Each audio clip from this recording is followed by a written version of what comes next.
Tuhan Yesus untuk mengakui dosa kita dan membawa permohonan kita kepada Dia.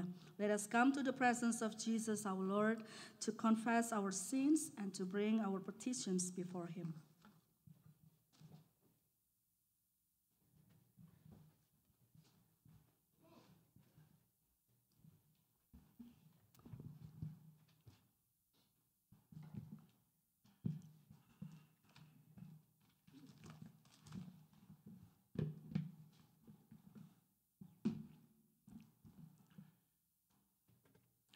Sebelum kita masuk dalam doa, marilah kita pujikan nama Yesus. Before we pray, let us sing the name of Jesus.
Selamat pagi Bapa dalam surga. Good morning our Heavenly Father. Terima kasih Engkau membawa kami masuk ke dalam rumah-Mu untuk beribadah kepada-Mu. Thank you for bringing us into your house to worship you.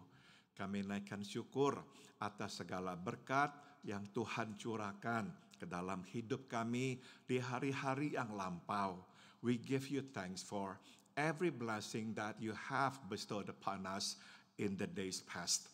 Kami naikkan syukur juga karena tangan Tuhan senantiasa menopang kami dan menunjukkan jalan-Mu kepada kami. We are also thankful to you because your hands have always sustained us and shown us your way. Bapa, kami pun datang mengakui kami semua orang-orang berdosa. Kami sudah tahu kehendak-Mu, tapi kami tidak selalu menaatinya.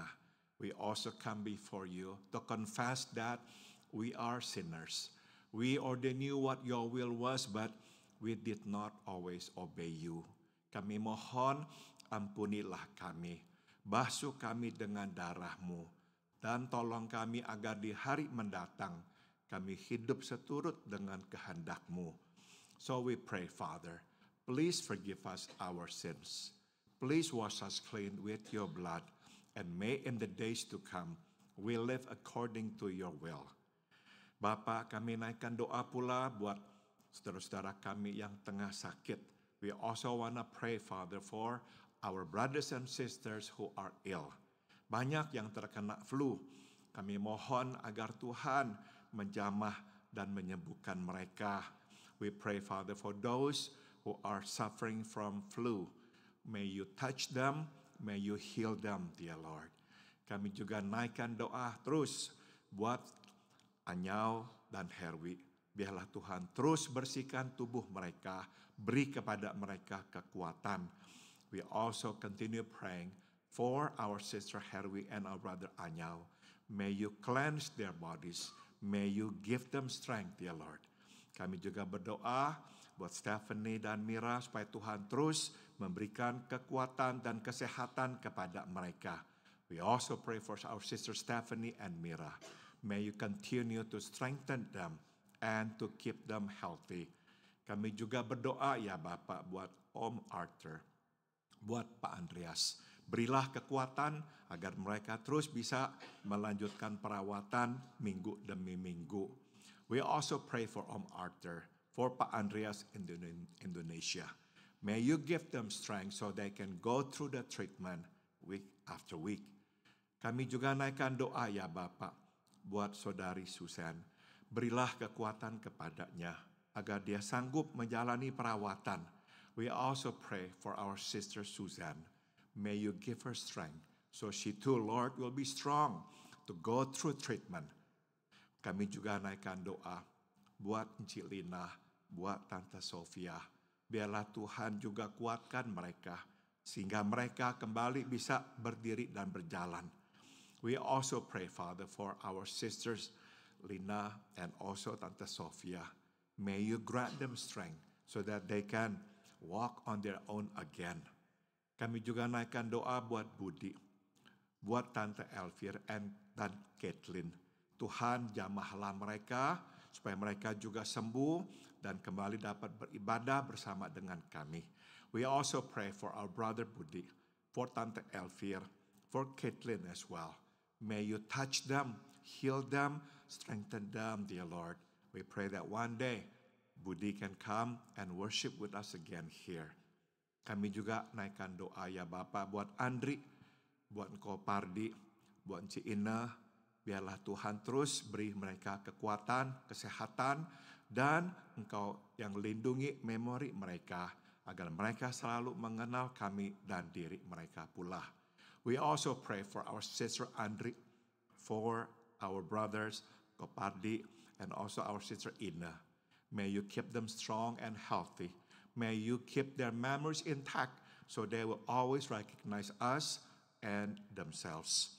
Bapak, kami juga berdoa buat saudari Esther dan Sandra, berilah kekuatan kepada mereka. We also pray for our sister Sandra and Esther. May you give them strength, Father. May you heal them as well. Kami juga naikkan doa buat Mama Joseph, Ibu Ratna.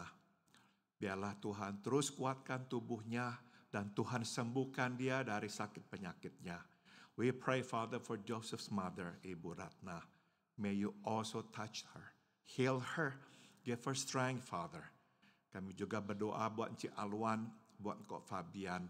Biar Tuhan juga jamah dan sembuhkan mereka. We also pray for our brother Fabian and our sister Alwan. May you also touch them and heal them. Kami berdoa pula buat Kok Yusdar. Kuatkanlah kakinya sehingga dia kembali bisa berdiri dan berjalan dengan bebas. We also pray for our brother Yusdar. May you touch his foot, dear Lord, that he can stand up again and walk again freely like before. Bapak, kami naikkan doa pula buat bekas tetangga kami Norma. Biar Tuhan terus jaga. Beri Tuhan, berilah dia kekuatan dan kesehatan. Dan sembuhkanlah suaminya, David, yang tengah menderita COVID. We also pray, Father, for our former neighbor, Norma. May you continue to strengthen her and heal her.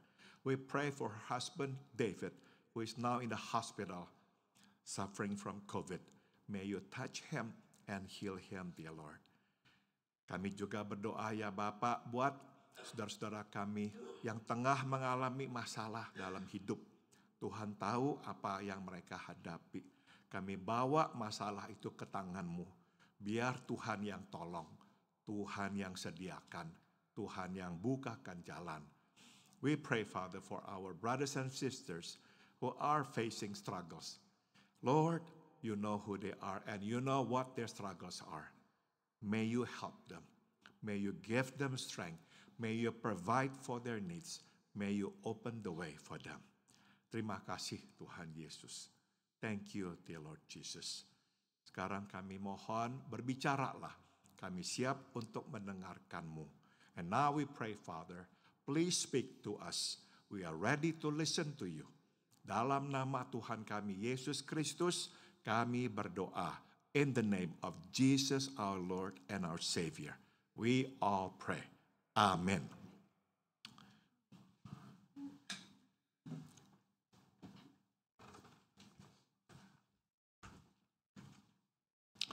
Selama 4 minggu kita telah membahas tentang hal-hal yang berkaitan dengan Natal.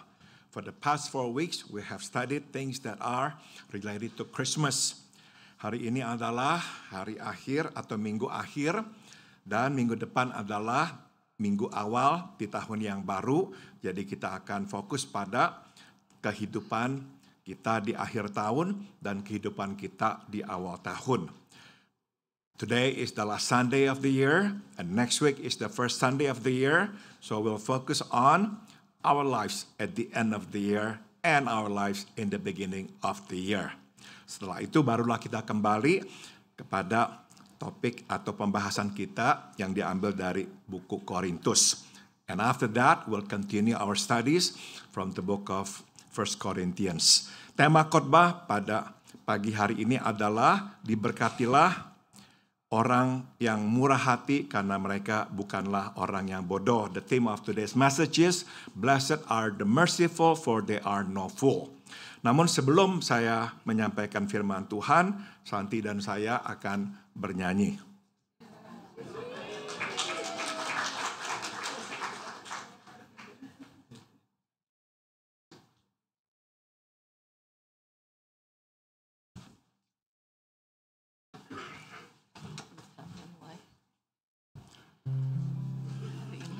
Hari ini, 40 tahun yang lalu, kami menikah. Today, 40 years ago, Santi and I were married. Jadi saudara, kami bisa berkata bahwa hari ini kami telah masuk ke tanah yang Tuhan janjikan. So we can say that today, we have entered the promised land. 40 tahun kami mengembara di padang gurun, di bawah naungan Tuhan. For 40 years, we walk in the wilderness under the blessings of God. Dan sekarang kami telah masuk ke lembaran yang baru. Now we have entered a new page of our marriage and our life, the promised land. Kami akan menyanyikan lagu Natal, kesukaan kami berdua. We're going to sing our favorite Christmas song.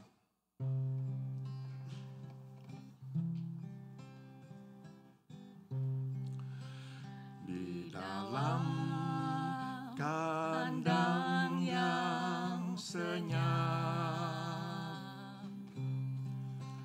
di tengah negeri yang lelah,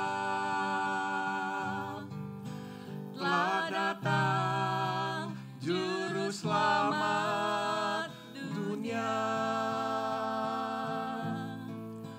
kan menebus dosa kita.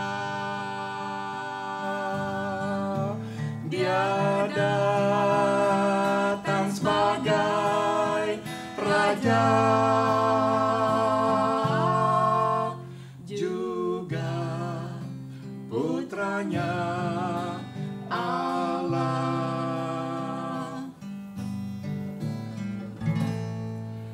Di dalam kandang yang senyap,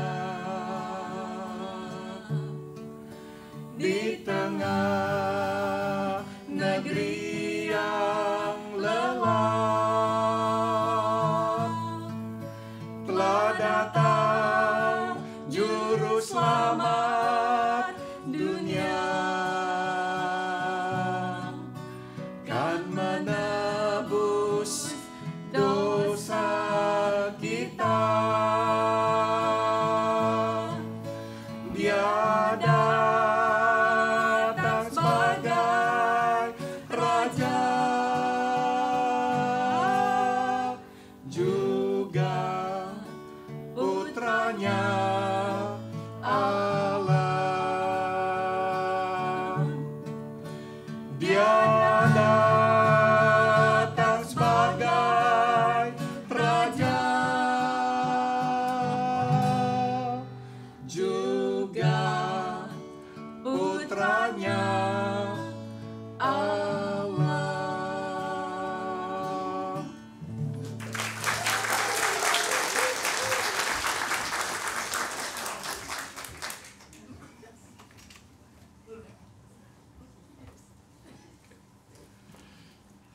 Marilah kita buka Mazmur pasal 37. Please turn your Bible to the book of Psalms chapter 37. Mazmur pasal 37. Dan kita akan membaca ayat 25 dan 26. And we are going to read from verse 25 to verse 26. Mari kita bangkit berdiri. Please stand for the reading of the scripture. Mari kita membacanya bersama-sama. 1, 2, 3. Dahulu aku muda, sekarang telah menjadi tua. Tetapi tidak pernah kulihat orang benar ditinggalkan atau anak cucunya meminta-minta roti. Tiap hari ia menaruh belas kasihan dan memberi pinjaman, dan anak cucunya menjadi berkat. Terima kasih, silakan duduk. You may be seated. Saudara-saudara, untuk mengerti Mazmur 37, kita mesti melihat penyandingan dua kelompok orang, yaitu orang yang benar dan orang yang fasik atau orang yang berdosa atau orang yang jahat. To understand Psalm 37, we must see the juxtaposition between the two groups of people, the righteous and the wicked. Nah, jadi waktu kita membaca tentang orang benar, kita mesti kontraskan dengan orang yang fasik, begitu pula sebaliknya. So when we read about the righteous, we must contrast them with the wicked and vice versa. Jadi saudara, untuk bisa memahami tentang orang benar dan berkat Tuhan, sebagaimana yang telah kita baca di ayat 25 dan 26, kita juga mesti mengkontraskan mereka dengan orang fasik dan hukuman yang menunggu mereka.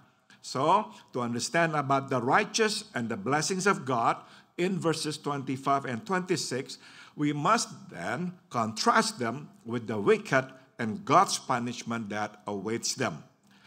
Saudara, Mazmur 37 adalah Mazmur Daud.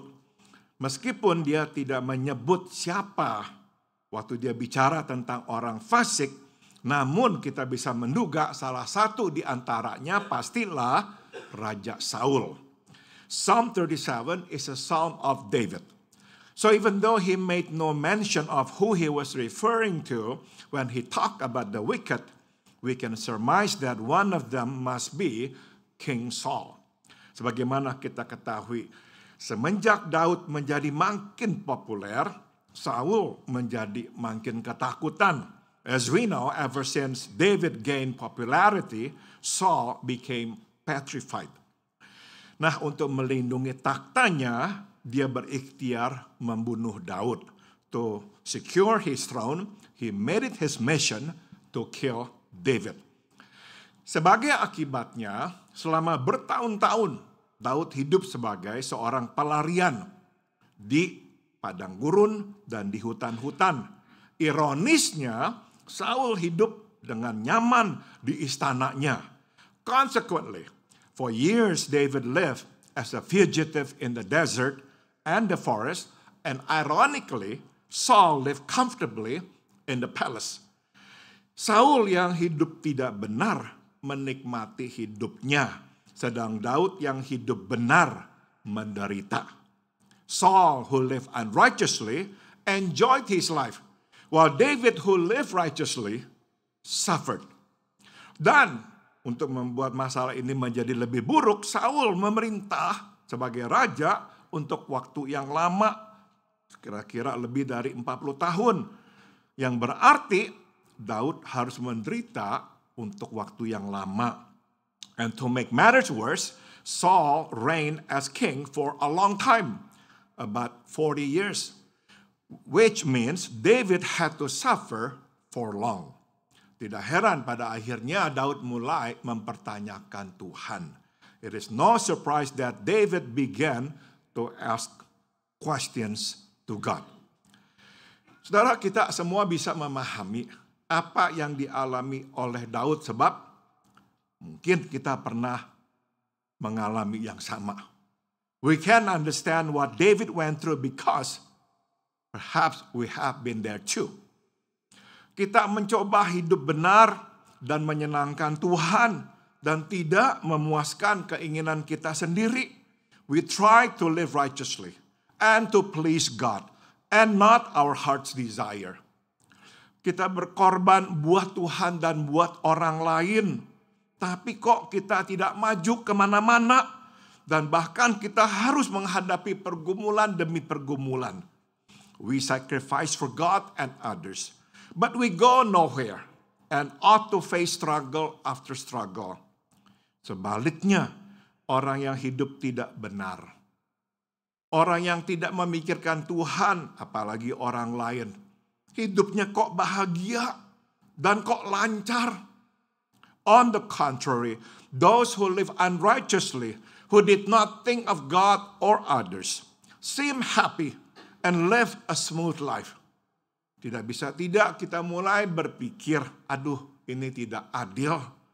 We couldn't help but think it is not fair. Namun Daud tidak membiarkan dirinya tenggelam di dalam kolam mengasihani diri. Ya, but David did not let himself drown in self-pity. Sebaliknya dia bangkit dan berkata kepada dirinya sendiri. Instead, he rose and told himself, jangan takut kepada orang-orang yang fasik. Jangan iri hati kepada orang yang berbuat jahat. Karena mereka akan nanti potong, dipangkas seperti rumput dan akan layu.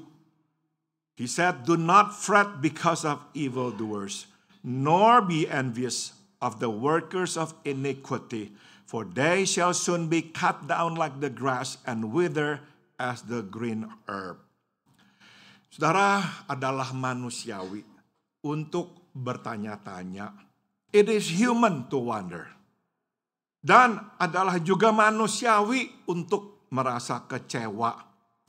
Tapi jangan sampai tenggelam.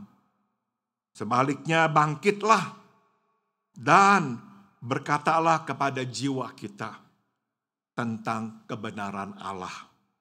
It is human to wonder. In fact, it is human to be disappointed, but do not drown. Instead, rise and tell our souls the truth of God. Jadi, jangan hanya melihat kenyataan hidup. Lihatlah ke atas dan nantikanlah Tuhan. Yes, do not only look at the fact of life, look up and wait on God. Dia akan berbuat sesuatu kepada mereka yang hidup tidak benar dan kepada kita yang hidup benar. He will do something to them who live unrighteously and to us who live righteously. Keadilannya akan menang dan kasih-Nya akan ditunjukkan kepada kita. His justice will prevail and His love will be shown. Nah, inilah konteks Mazmur 37. So this is the context of Psalm 37. Nah, dengan pemahaman ini, mari kita melihat kedua ayat ini dengan lebih saksama. So with this in mind, let us now delve into these two verses. Daud berkata, Dahulu aku muda, sekarang telah menjadi tua, tapi tidak pernah kulihat orang benar ditinggalkan atau anak cucunya meminta-minta roti. David says, I have been young and now I'm old, yet I have not seen the righteous forsaken, nor his descendants begging bread. Bertahun-tahun hidup di padang gurun, tanpa adanya atap di atas kepalanya, membuktikan kepada Daud bahwa Allah setia kepadanya dan keluarganya. Years of wandering in the deserts with no roof over his head proved to David that God was faithful to him and to his family. Tuhan tidak pernah meninggalkannya. Dia selalu memeliharanya. God never forsook him. He took care of him. Tuhan menyediakan kebutuhannya dan pada akhirnya Tuhan menjadikan Daud raja atas Israel. He provided his needs and in the end he made David king of Israel. Jadi inilah pelajaran pertama yang dapat kita petik. So here's the first lesson that we can draw. Setialah kepada Tuhan, bukan kepada perasaan kita atau situasi kita. Be faithful to God, not to our feelings or situation. Jangan dasarkan tindakan kita atas perasaan kita atau atas apa yang kita lihat di depan mata. Do not base our action on our feelings or on what we see in front of us.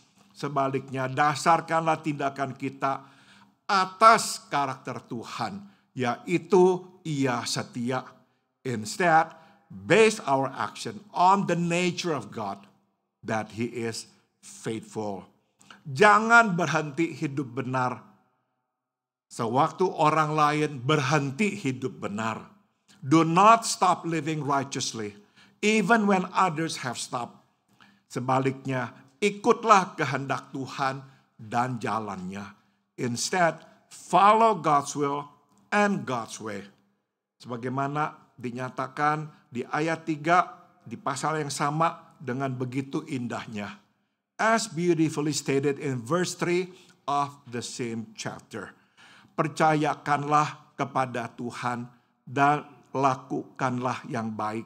Diamlah di negeri dan berlakulah setia, hidup dari kesetiaannya. Trust in the Lord and do good. Dwell in the land and feed on His faithfulness. Saudara, kita hidup dalam dunia. Jadi tidak bisa tidak kita akan mendengar dan melihat hal-hal yang kita lihat dan yang kita dengar. We live in the world so we cannot help but see what we see, hear what we hear.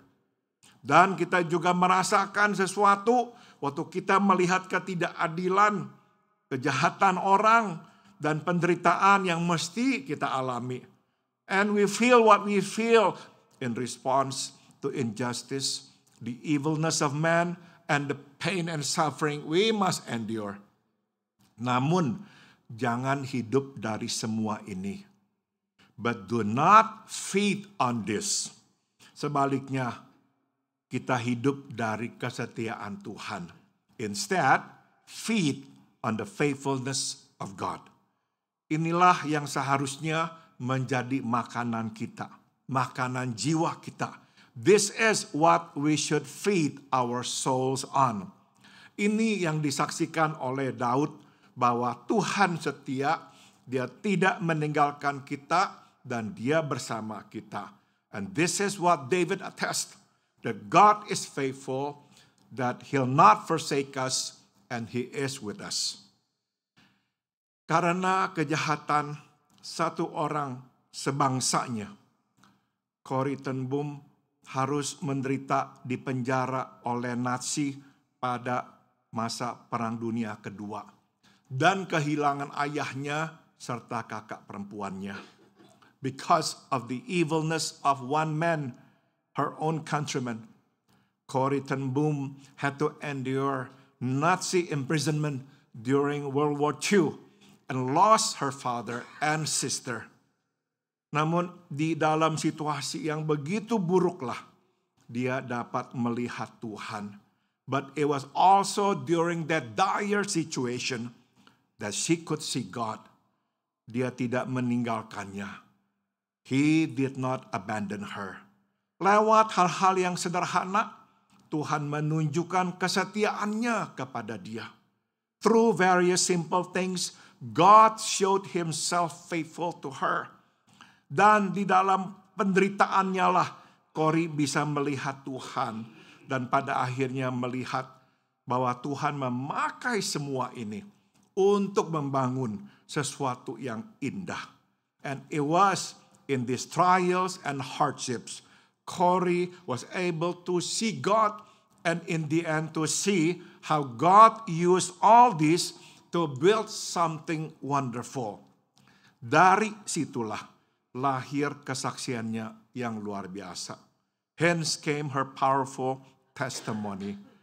Dia memakai problem kita sebagai bahan untuk membangun mujizatnya. He uses our problems as building materials for his miracles. Saudara, dia tidak mengatakan ini secara teoritis, tapi dari pengalamannya. She did not say this theoretically. She said this based on her experience. Karena semua yang dialaminya nantinya dipakai Tuhan membangun mujizatnya. Tuhan memakai Corrie ten Boom menjadi berkat besar. God used all the problems she suffered from to become building materials for his miracles. God used Corrie ten Boom tremendously. Tapi biasanya yang kita selalu inginkan adalah Tuhan mengeluarkan kita dari situasi buruk. What we want, though, is for God to get us out of the bad situation that we are in.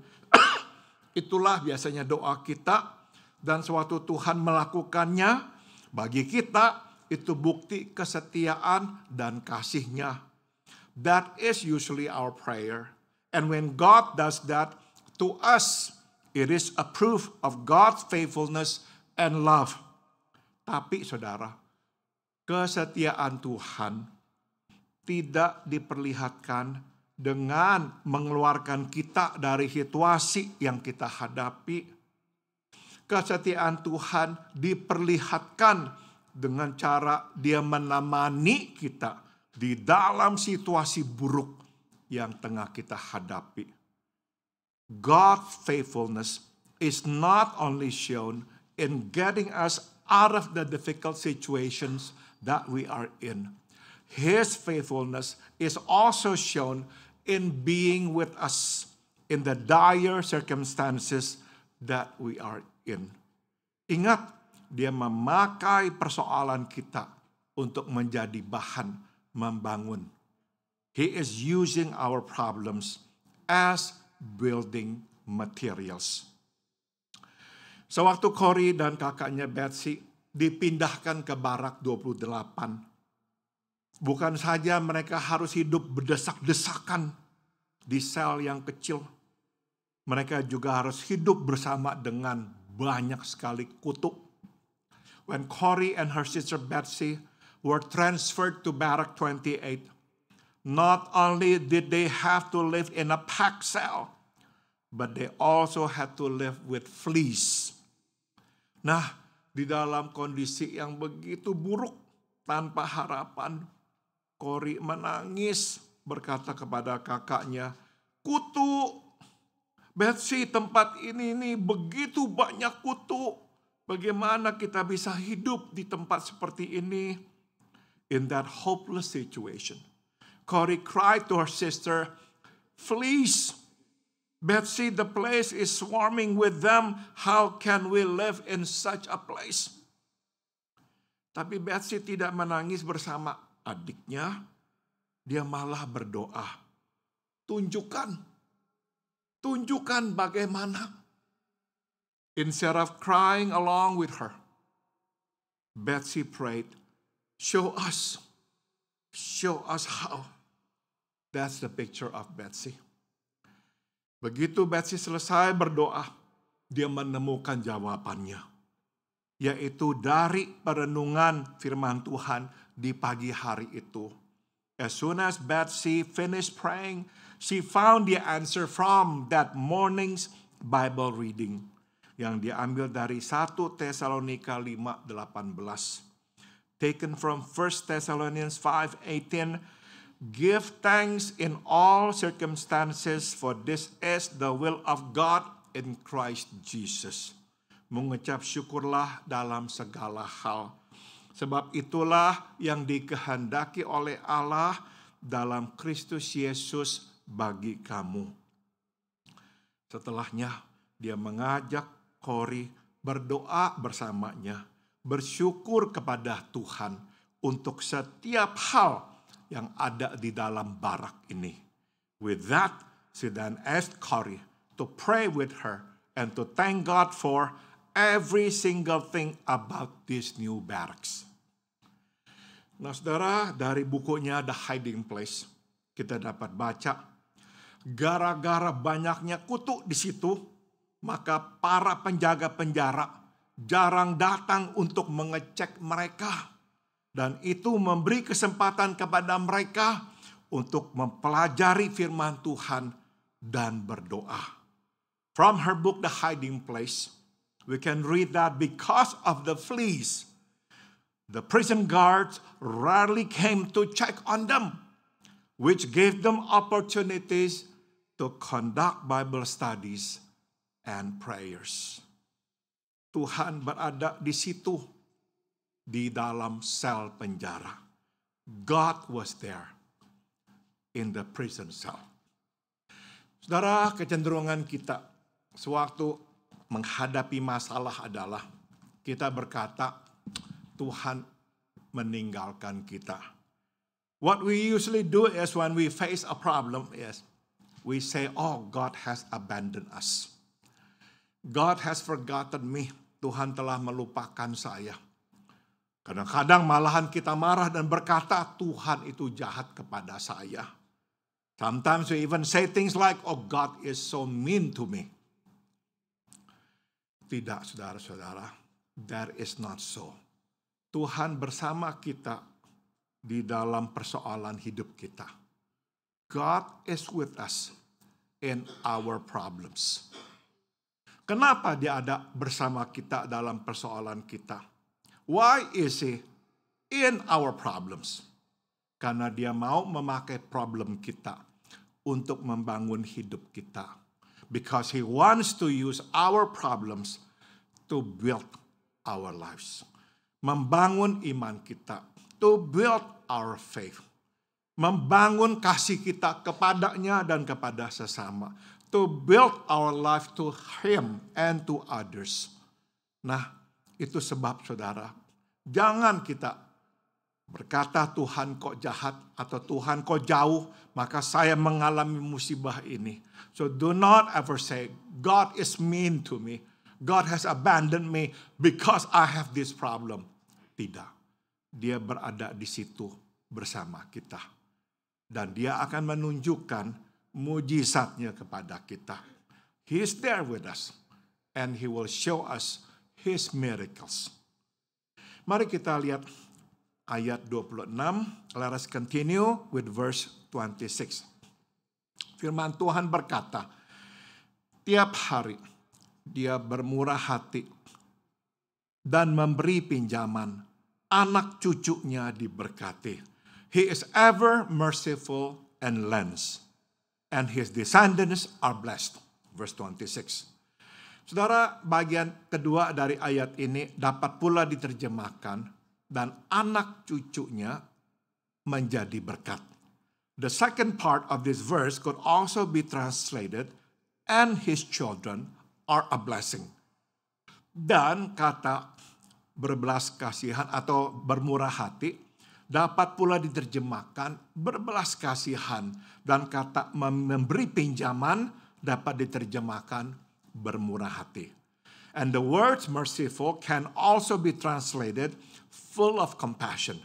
And the words lens can also be translated generous. Itulah kesaksian Daud tentang kebaikan Tuhan. And that's David's testimony of God's goodness in his life. Nah, jadi ini pelajaran kedua yang dapat kita petik.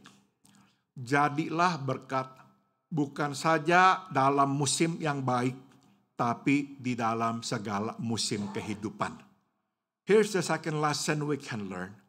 Be a blessing, not only in favorable seasons, but in all seasons of life.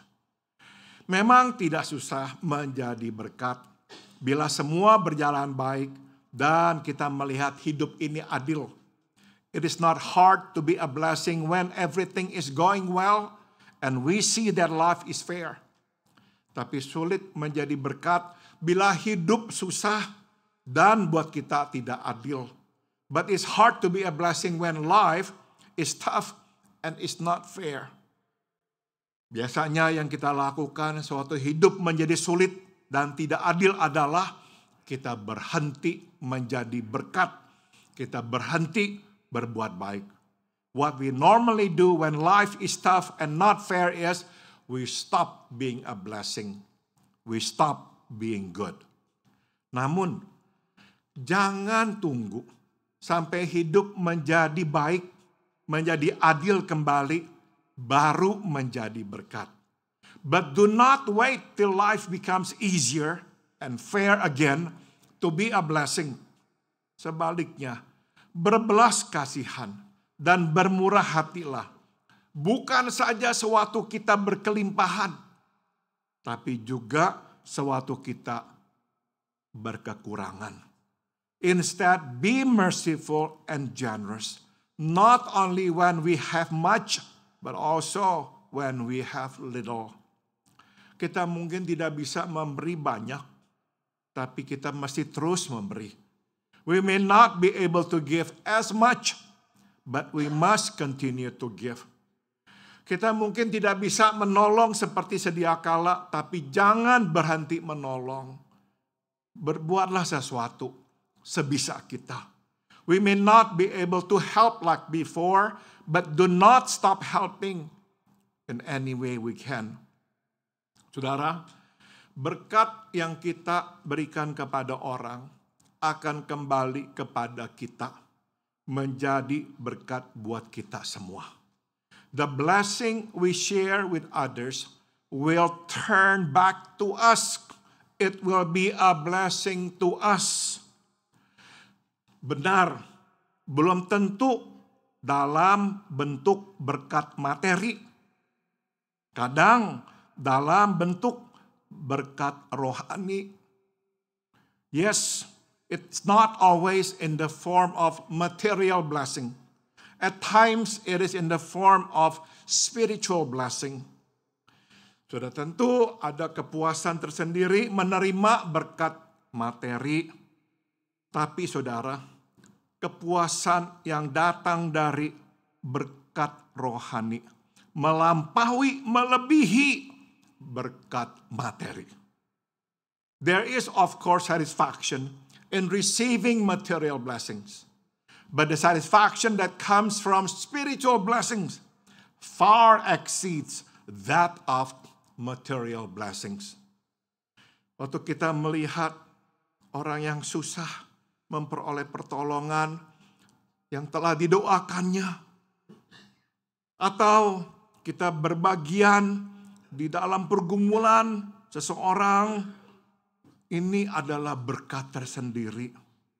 You see, to see someone who is in need get the help she's been praying for, or to take part in somebody's journey through challenging situation is a blessing in and of itself. Singkat kata, dipakai Tuhan sudah menjadi berkat. Simply put, to be used by God in any way is already a blessing. Daud memproklamirkan di ayat 21 dan 22. David proclaims in verses 21 and 22. Tetapi orang benar adalah pemurah dan pengasih. Mereka yang diberkati oleh Tuhan akan mewarisi bumi. But the righteous shows mercy and gifts, for those blessed by him shall inherit the earth. Kita yang berbelas kasihan dan bermurah hati akan mewarisi bumi, yang berarti kita akan menjadi kaya. Jiwa kita kaya. We who are full of compassion and generous will inherit the earth, which means we will be rich. Our souls will be rich. Saudara, jiwa yang kaya tidak diukur oleh seberapa banyak uang atau harta yang kita miliki. You see, a rich soul is not measured by how much money or wealth we have. Jiwa yang kaya diukur oleh seberapa banyak orang yang kita miliki di dalam jiwa kita. A rich soul is measured by how many people we have in our souls. Jadi kita bisa berkata bahwa orang yang berjiwa paling miskin adalah orang yang memiliki hanya satu orang dalam hidupnya, yaitu dirinya sendiri. We can then say that those who have the poorest soul are those who only have one person in their lives, themselves. Jadi, makin banyak orang kita miliki dalam hidup kita. Artinya apa? Kita miliki kebutuhan mereka, kita miliki pergumulan mereka, kita miliki kesusahan mereka. Makin diperkayalah jiwa kita. So the more people we have in our lives, in our souls, their needs, their struggles, their problems, the richer our souls will be.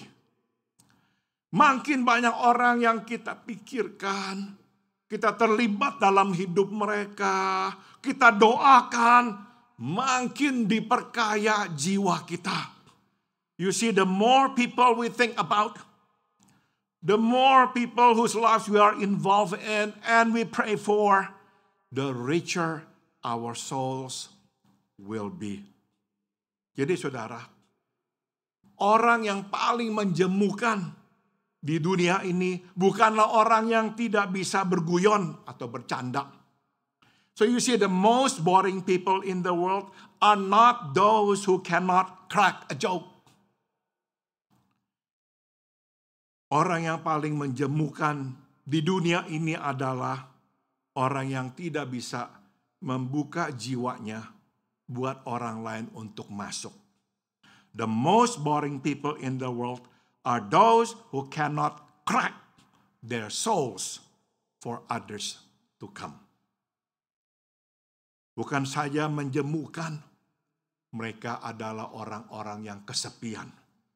Not only are they boring, but they are also lonely. Saudara, sebelum saya akhiri, saya akan tinggalkan saudara dengan beberapa perenungan berikut ini. Before I conclude, let me leave you with these thoughts. Mohon diperhatikan. Daud selalu menghubungkan apa yang kita lakukan dengan apa yang akan terjadi pada anak-anak kita. Please note that David always connects what we do and what will happen with our children. Bila kita hidup benar di hadapan Tuhan, bukan saja kita tidak akan ditinggalkan Tuhan, tapi juga anak-anak kita tidak akan ditinggalkan Tuhan. If we live a righteous life before God, not only will we not be forsaken, but also our children will not be abandoned by God. Mereka tidak akan mengemis-ngemis roti. They will not beg for bread. Betul bahwa anak-anak adalah pribadi yang terpisah, yang bertindak sesuai keinginan sendiri, sesuai keputusannya sendiri. It is true that children are separate individuals who act on their impulses and make up their own minds. Tidak soal seberapa baik kita mendidik mereka, mereka selalu dapat berjalan berlawanan dengan nilai-nilai yang kita yakini. No matter how well we raise them, they can always walk their own ways against the values we hold dear. Walau semua itu benar, namun jugalah benar bahwa pada umumnya anak-anak akan menjadi seperti kita. Be that as it may, it is also true that for the most part, children will become what we are. Artinya, mereka akan mewarisi yang baik dan yang buruk dari kita, yang ada pada kita. Singkat kata, mereka selama-lamanya akan terhubung, tak terlepaskan dari kita. They inherit both the good and the bad in us. They are forever connected to us. Namun ada satu lagi. But there is one more thing. Anak-anak juga akan harus membayar harga hal buruk yang kita perbuat dan menuai imbalan hal baik yang kita lakukan. Children also pay the price for the bad that we do and reap the reward for the good that we do. Saya telah berjumpa dengan orang yang dibesarkan dalam keluarga yang tidak sehat, yang terus harus membayar harga yang mahal sampai di hari tua. Perbuatan buruk yang orang tuanya lakukan. I have met people who grew up in a very unhealthy home, who continue to pay a hefty price for the bad their parents did. Sebaliknya, saya telah berjumpa dengan orang yang bertumbuh besar dalam rumah yang sehat, yang terus menuai imbalan perbuatan baik yang orang tuanya lakukan. Conversely, I've also met people who grew up in a healthy home, who continue to reap the reward for the good their parents did. Kita yang hidup benar dengan Tuhan dan jauh dari dosa, mewariskan berkat besar buat anak-anak kita. We who live right with God and away from sin will pass down an enormous blessing to our children. Bukan saja mereka tidak akan mengemis-ngemis roti, mereka bahkan akan membagi roti mereka dengan orang lain. Not only will they not beg for bread, but they will also share their bread with others. Perenungan yang kedua. Here's the second thought. Mohon perhatikan dua kata yang disandingkan oleh Daud. Berbelas kasihan dan murah hati. Please note the two words that David put side by side. Merciful and generous. Kita mungkin bertanya, bagaimana sih ya caranya menjadi murah hati? We often ask, how can we be generous? Nah, sekarang kita temukan jawabnya dengan cara menjadi berbelas kasihan. So here's the answer. By being merciful. Berbelas kasihan adalah prasyarat menjadi murah hati. Compassion is the prerequisite to generosity. Maka problem murah hati sebetulnya adalah problem belas kasihan. Hence the problem of generosity is the problem of compassion. Jadi saudara, kita tidak bisa murah hati bila memang kita tidak berbelas kasihan. We cannot be generous if we have little or no compassion. Sebab murah hati hanya bisa keluar dari hati yang berbelas kasihan. You see, because generosity comes out of a compassionate heart. Nah, sebagian kita tidak berbelas kasihan karena latar belakang kita. Some of us lack compassion because of our upbringing. Yaitu kita dibesarkan dalam lingkungan yang keras. Dan itu membuat hati kita keras. Membuat kita tidak berbelas kasihan. A hard upbringing often harden our hearts, which then leads to lack of compassion. Tapi saudara, sebagian kita tidak berbelas kasihan karena kita mementingkan diri. But some of us lack compassion because of selfishness. Mungkin kita tidak sadar, mementingkan diri adalah bahan materi untuk menjadi orang yang tidak bermurah hati. Karena mementingkan diri akan mengeraskan hati kita. Unbeknownst to many, selfishness is the building material for no mercy. Because selfishness hardens our hearts. Nah, saudara, latar belakang yang keras bisa membuat kita kurang berbelas kasihan. A hard upbringing can make us lack compassion. Kita sering dimarahi, kita sering dipukul, kita sering diinjak-injak, sehingga kita harus mengeraskan hati kita. Perhaps we got all the anger from our parents. Perhaps people step all over us. Perhaps people put us down.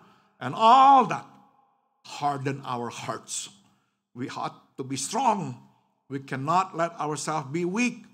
Kita mengeraskan hati karena kita harus kuat. Kita tidak boleh lemah.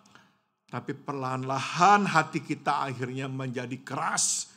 Kita tidak berbelas kasihan kepada diri sendiri, apalagi kepada orang lain.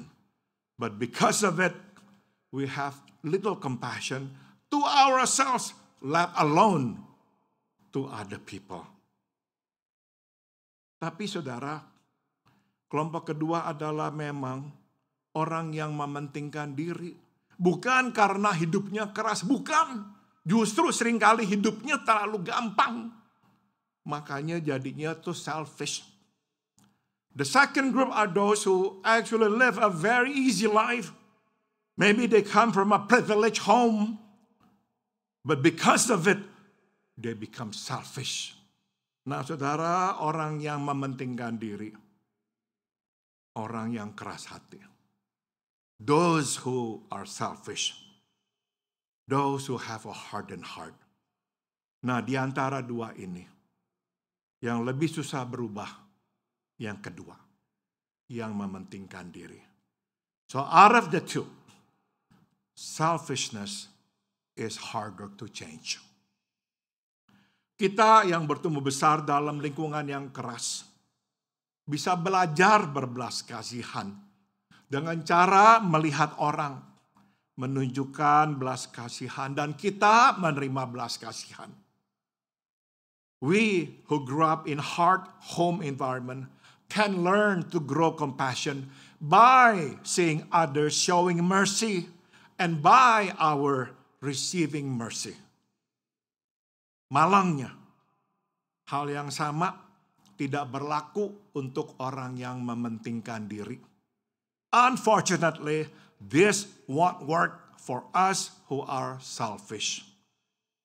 Sewaktu kita yang mementingkan diri, menerima belas kasihan, kita malah tambah mementingkan diri. Bukan berkurang. You see, when we who are selfish receive mercy, we tend to be more selfish, not less selfish. Sengaja saya tayangkan gambar dari perumpamaan yang diberitakan oleh Tuhan kita Yesus. I purposely have this picture of the parable that Jesus told. Hamba yang menerima belas kasihan dari rajanya menjadi begitu kejam kepada orang yang berutang kepadanya sedikit sekali. Bandingkan dengan utangnya kepada si raja. Remember the parable? That servant who owed much to his king and then is forgiven by the king comes out and gets so mad at his friend who owes him just a little bit. In fact, he put him in prison. Ini nih saudara, dia itu mementingkan diri. Orang yang mementingkan diri diberi belas kasihan makin mementingkan diri. So now we understand. He is a selfish man. Because he's a selfish man, when he receives mercy, he doesn't become merciful. He becomes more selfish and cruel. Maka yang lebih susah berubah, yang mementingkan diri. Now we understand, the one that is harder to change are those who are selfish. Susah berbelas kasihan. Very hard for them to have compassion. Di dalam perumpamaan orang kaya yang mau membangun lumbung yang lebih besar untuk menyimpan hasil panennya, Yesus memanggil orang itu orang bodoh. In the parable of the rich man who wanted to build a bigger barn to store his crops, Jesus calls him fool. Dia bodoh karena malam itu Tuhan mencabut nyawanya. Dan dia tidak bisa menikmati semua yang telah dia simpan. He was a fool because that night God took his life. And he couldn't even enjoy what he had built. Jim Elliot, misionaris yang mati dibunuh di Ekuador, berkata ini. Jim Elliot, a missionary who was killed in Ecuador, said this. Ia yang melepaskan apa yang tidak dapat dipertahankannya untuk memperoleh apa yang tidak dapat diambil darinya adalah orang yang bijak, bukan orang yang bodoh. He is no fool who gives up what he cannot keep to gain what he cannot lose. Kita yang berbelas kasihan dan bermurah hati, bukan orang yang bodoh. We who are merciful and generous are no fool. Itu adalah gambar istrinya, Elizabeth Elliot. If you're wondering, that's the picture of Jim Elliot's wife, Elizabeth Elliot. Saudara, bukannya dia kembali ke Amerika, tinggal di sini, di dalam keamanan, dia kembali ke Ekuador, kembali ke suku yang membunuh suaminya, dan menjadi misionaris di situ. You know what she did? Instead of resettling back to the U.S., after her husband was killed, she returned to Ecuador, and she returned to the same tribe that killed her husband to become a missionary, to share the gospel of Jesus with them. Dan sebagai akibat perbuatan dan pengorbanannya, banyak orang-orang di suku itu menjadi orang Kristen. Bahkan orang yang membunuh suaminya menjadi majelis gereja di situ. Many became Christian through her ministry. In fact, the man who killed her husband with a spear became a deacon of the church that they started there. She is no fool. She is no fool. Jim Elliot was no fool. They give up what they cannot keep to gain what they cannot lose. Mereka melepaskan apa yang memang tidak dapat dipertahankan untuk memperoleh yang tidak dapat diambil dari kita.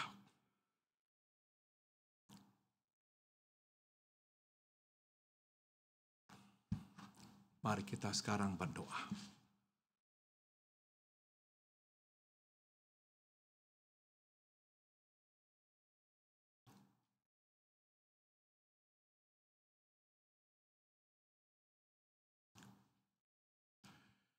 Terima kasih Tuhan untuk kasih setiamu yang ku alami dalam hidupku.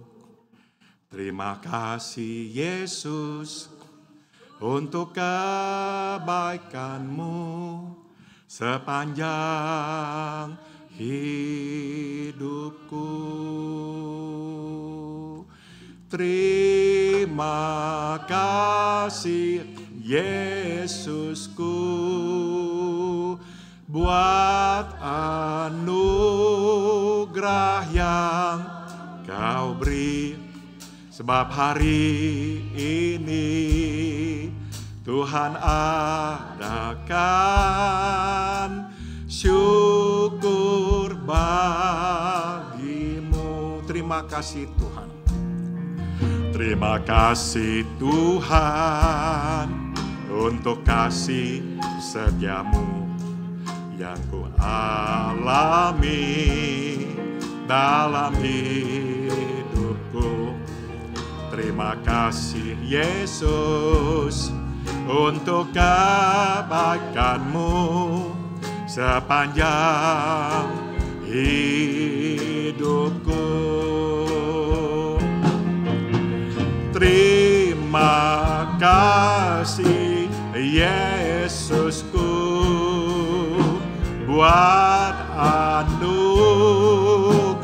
yang Kau beri, sebab hari ini Tuhan adakan syukur bagimu. Terima kasih Yesus. Terima kasih Yesusku buat anugerah yang Kau beri, sebab hari ini Tuhan adakan syukur bagimu. Sebab hari ini Tuhan adakan, sebab hari ini Tuhan adakan syukur bagimu.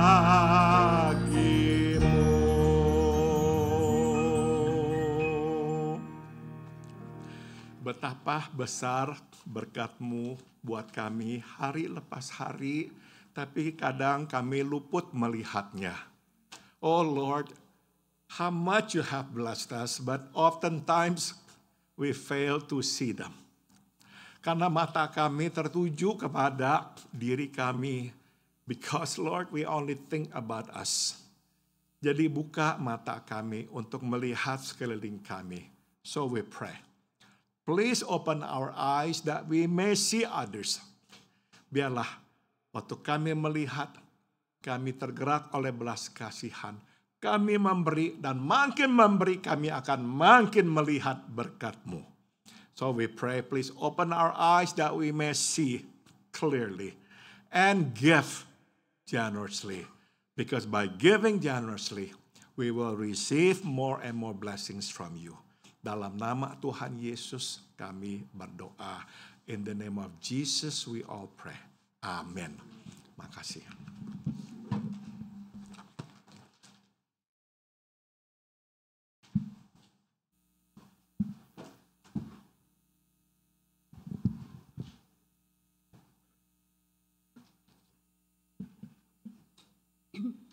Thank you, Pastor Paul.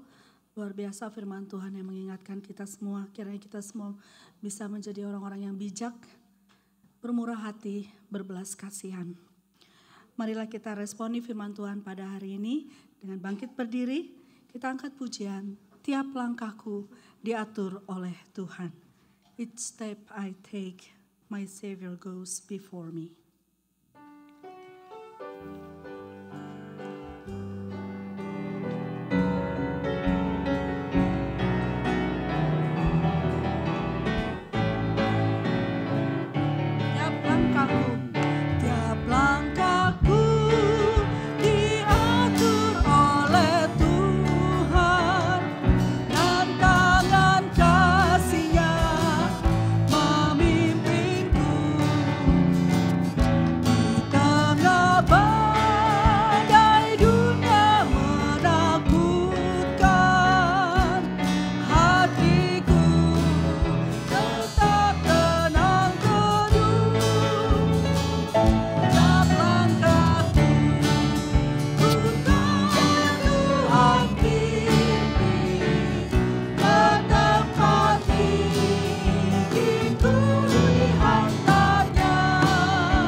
bersama-sama.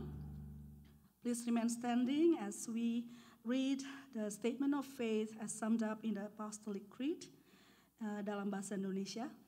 3, 4. Aku percaya kepada Allah, Bapa yang Maha Kuasa, Khalik langit dan bumi, dan aku percaya kepada Yesus Kristus, anaknya yang tunggal Tuhan kita, yang dikandung daripada Roh Kudus, lahir dari anak darah Maria, yang menderita di bawah pemerintahan Pontius Pilatus, disalibkan, mati dan dikuburkan, turun ke dalam kerajaan maut.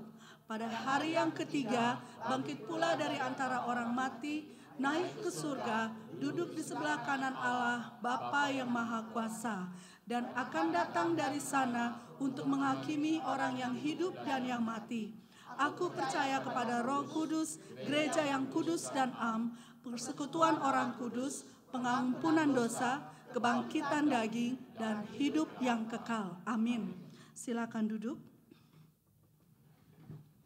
Saya akan mengundang Om Markus Ali yang akan menaikkan pujian From the Beginning of the Year.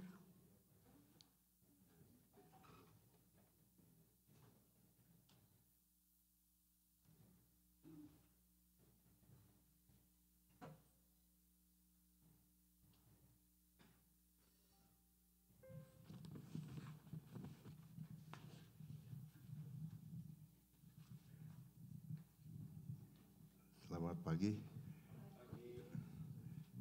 Ya puji Tuhan hari ini kasih saya kesempatan untuk nyanyi ya. Cuma saya salah pilih bahasa Chinese ya. Ya terpaksa. Ini suatu lagu yang saya baru dapat 2 minggu yang lalu ini dari YouTube. Ini lagu diambil dari kutipan dari Ulangan 11 ayat 12 sama Mazmur 65 ayat 11. Isinya kira-kira bicarakan itu tentang kita terima kasih kepada Tuhanku dari awal tahun hingga akhir tahun. Sekarang udah akhir tahun ya. Dari awal sampai akhir tahun mata Tuhan selalu memperhatikan aku gitu. Engkau mahkota usiaku dengan kebaikanmu dan jejakmu menetes dengan berkelimpahan. Saya terjemahin ke berkelimpahan ya. Disebut menetes dengan minyak. Ya Tuhan, aku berterima kasih karena sepanjang tahun siang dan malam Engkau menjaga aku. Matahari tidak menyakitiku pada waktu siang dan bulan pun tidak pada waktu malam. Kalau salah Mazmur 121 ya. Tuhan ya Tuhan Allahku, terima kasih telah menjagai aku di awal tahun hingga akhir tahun. Waktu aku keluar dan aku masuk, berkat-Mu selalu mendampingi aku. Ini ya, isinya ya. Cuma sekarang saya pakai bahasa Chinese.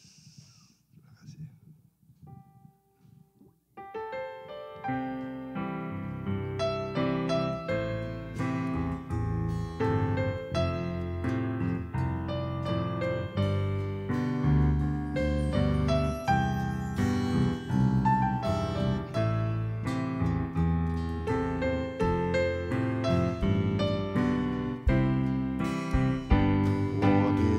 我感谢你从岁首到年终，你眼目时常看顾我，你以恩典为源水的冠冕，你的路径都地下自由。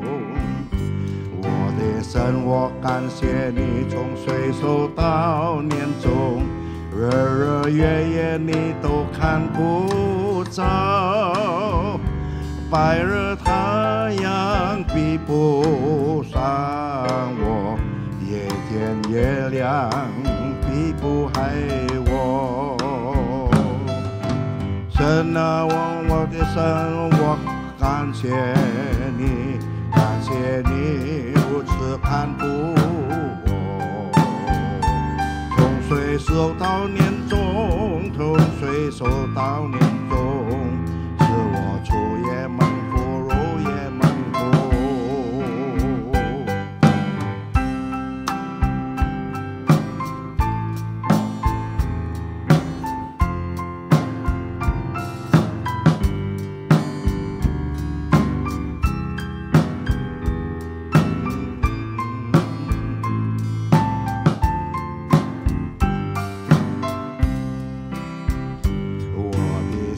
我感谢你从岁首到年终，你眼目时常看顾我，你恩典为年岁的冠冕，你的路径都地下自由。我的神，我感谢你从岁首到年终，日日夜夜你都看顾着，白日太阳比不上我，夜间月亮比不在我。神啊，我的神，我感谢你，感谢你如此看顾我，从岁首到年终，从岁首到年终，使我出也蒙福，入也蒙福。神啊，我的神，我感谢你，感谢你如此看顾我，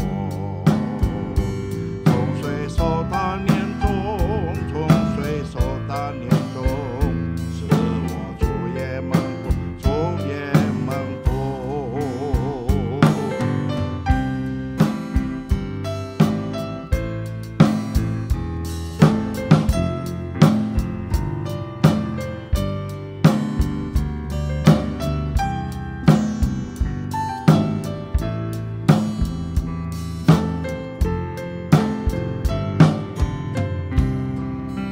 Tuhan ya Tuhan Allahku, terima kasih telah menjaga aku dari awal tahun hingga akhir tahun. Waktu aku keluar dan aku masuk, berkat-Mu selalu mendampingi aku. Amin.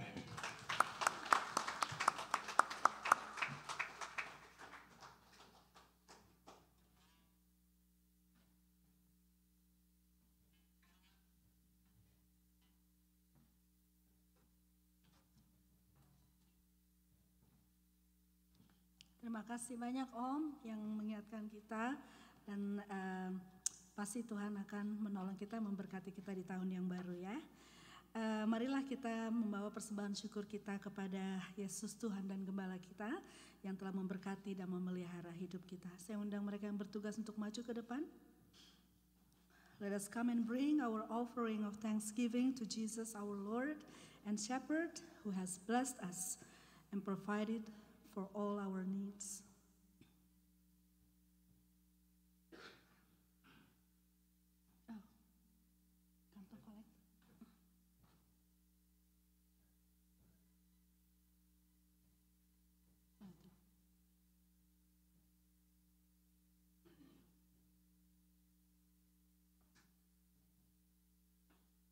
Kitanya udah siap memberi, kantongnya belum ready.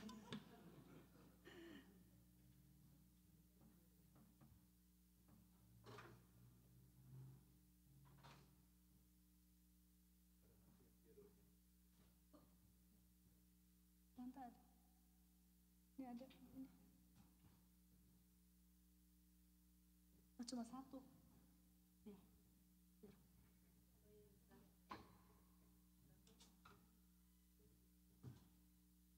Oke, udah siap? Mari kita berdoa bersama ya. Ya Tuhan, kami berterima kasih atas limpahan berkat yang kami terima dalam hidup kami. Lord, we thank you for your abundant blessings in our lives. Saat kami membawa persembahan kami kepadamu, kami mohon Engkau memberkatinya dan dipakai untuk kemuliaan nama-Mu. As we bring out offerings before you today, we ask that you bless them and use them for your glory. Amen. Kita akan mendengarkan persembahan pujian dari Aslin Tani. We are going to listen to an offering of praise by Aslin Tani. Supaya dia nggak nervous, kita tepuk tangan dulu ya.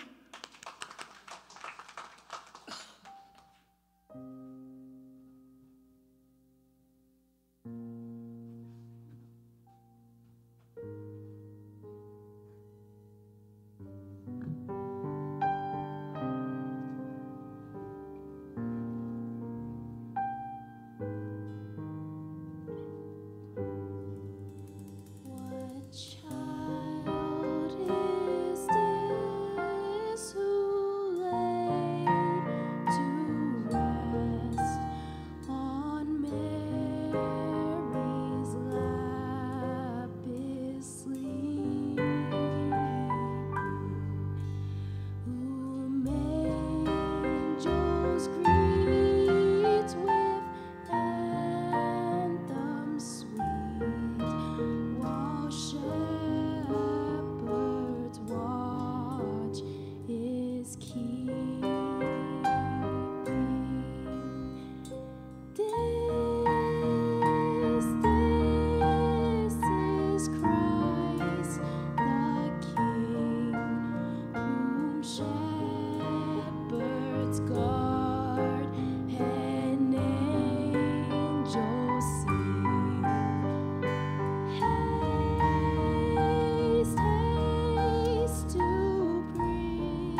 sweetest gold and myrrh, come peasant king to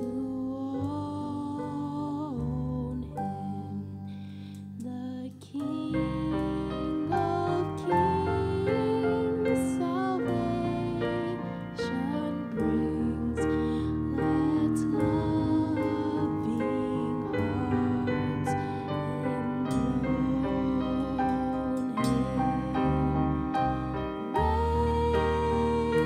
Raise us up on high. The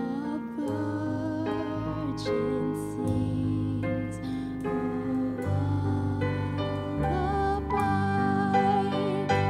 Joy, joy, for Christ is born, the babe, the Son of Mary,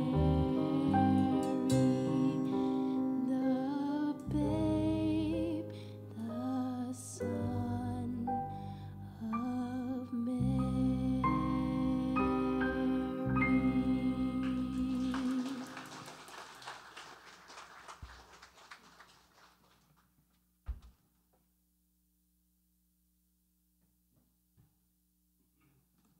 Thank you, Aslin. It was very good. Kita akan menyaksikan persembahan tarian dari Tante Ann dan Yuling. So we're gonna see dancing performed by Tante Ann and Yuling.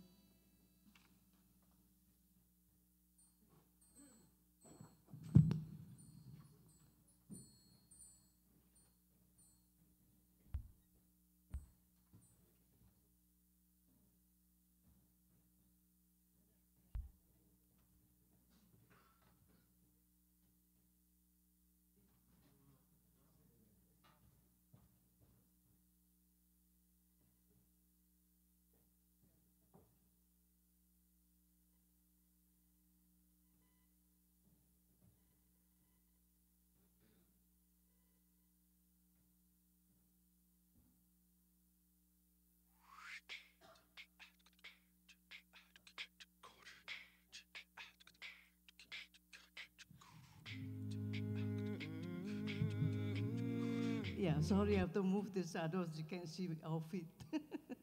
Okay, this dance, drummer boy, is actually for Christmas, a little bit late, so I guess better late than never, right?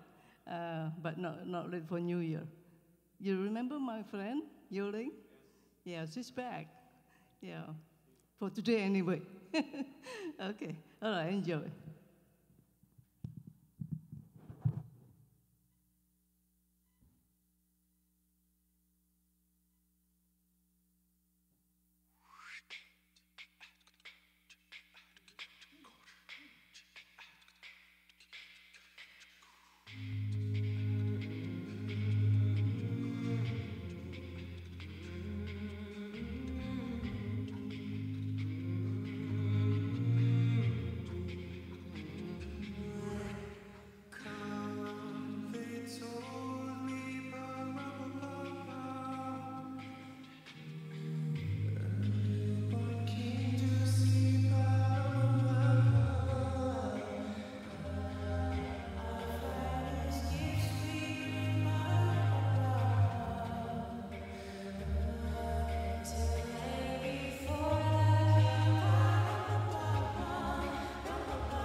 drum for him, ba-rum-pa-pum-pum. I played my best for him, ba-rum-pa-pum-pum, rum-pa-pum-pum, rum-pa-pum-pum. Then he smiled at me, ba-rum-pa-pum-pum, me and my drum.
Terima kasih Tante Anne and Yuling, thank you Tante Anne and Yuling.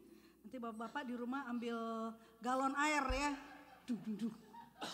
Latihan di rumah pakai galon air. Oke, kita akhiri ibadah kita pada hari ini. Mari kita serahkan hidup kita kepada Tuhan kita Yesus. Mari kita bangkit berdiri. Kita naikkan pujian "Tis so sweet to trust in Jesus." Let us surrender our lives to our Lord Jesus.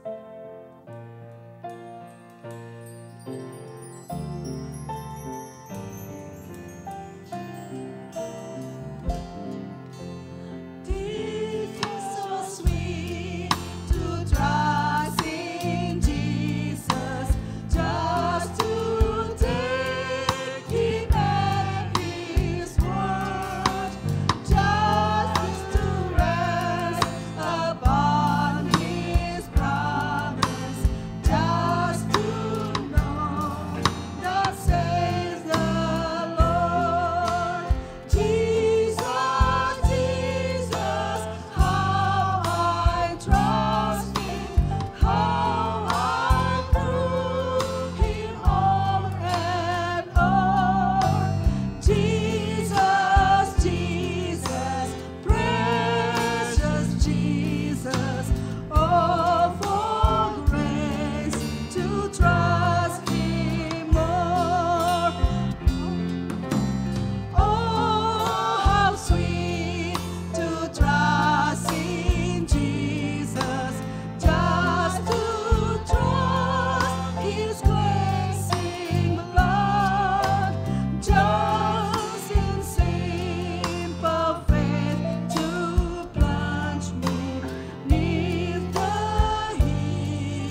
marilah kita menerima berkat Tuhan. Let us now receive the benediction.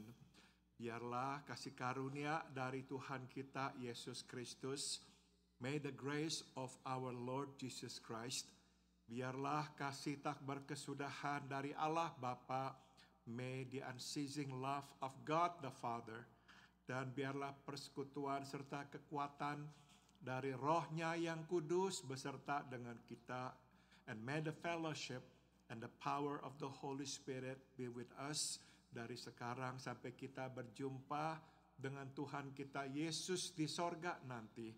From now on until we see Him face to face in heavens above. Amen.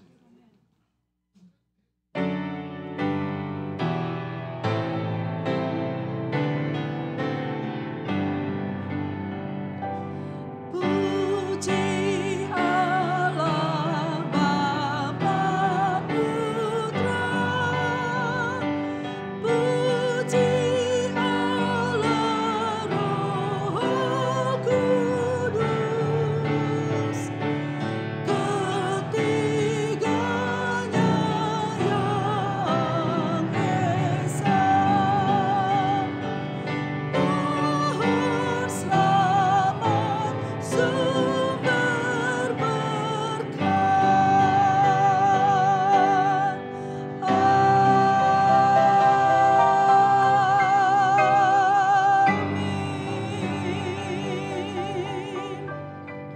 Ibadah selesai, silakan duduk. Puji nama Tuhan, saya mohon waktunya sebentar lagi ya untuk mendengarkan beberapa pengumuman. Yang pertama, happy anniversary to Pastor Paul and Ibu Santi. Ibu Santi 40 tahun menikah tapi masih nervous di samping Pak Paul ya. Oh, sama jemaat. Oke. Yang pertama, terima kasih kepada saudara-saudara yang sudah membawa mainan untuk Spark of Love Toy Drive. Di bawah satu box penuh mainan untuk Monrovia Fire Station. Thank you so much. Yang kedua, kebaktian dan perayaan malam tahun baru untuk menyambut 2025 diadakan hari Selasa 31 Desember dimulai jam 6 sore ya Pak ya. Bukan jam 5 sore tetapi jam 6 sore. Semua jemaat diundang untuk hadir. Ketiga, perjamuan kudus yang pertama di tahun 2025 diadakan minggu depan. Mari kita semua berdoa dan mempersiapkan hati untuk bersekutu dengan tubuh dan darah Kristus. Tidak ada doa dan pemahaman Alkitab pada hari Rabu tanggal 1 Januari. Baru disambung lagi Rabu depannya tanggal 8 Januari ya. Hari ini ada latihan paduan suara untuk perform next week. Ya. Jangan ketinggalan, minggu depan datang paduan suara kita tambah bagus ya.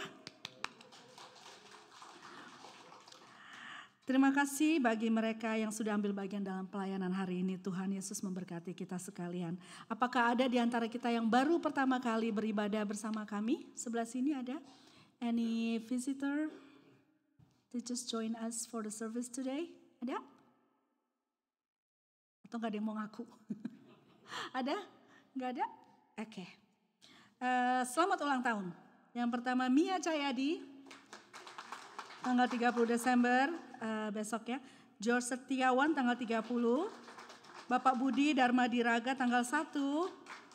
Ibu Maria Kusumo tanggal 3. Bapak Budianto Gunawan tanggal 3.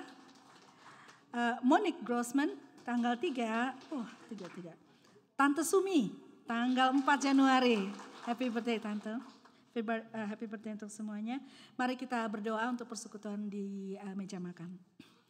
Tuhan Yesus, terima kasih sekali lagi atas berkat-berkat-Mu, atas penyertaan-Mu dalam ibadah kami pada hari ini. Engkau mengenyangkan kami dengan firman-Mu dan Engkau juga memberkati kami melalui puji-pujian yang kami naikkan kepadamu. Kiranya Engkau berkenan. Sebentar kami akan makan di meja makan. Terima kasih atas tangan-tangan yang sudah mempersiapkan makanan ini bagi kami. Berkati percakapan kami di meja makan, semua mendatangkan kemuliaan bagi nama-Mu. Di dalam nama Tuhan Yesus kami berdoa dan mengucap syukur. Amin.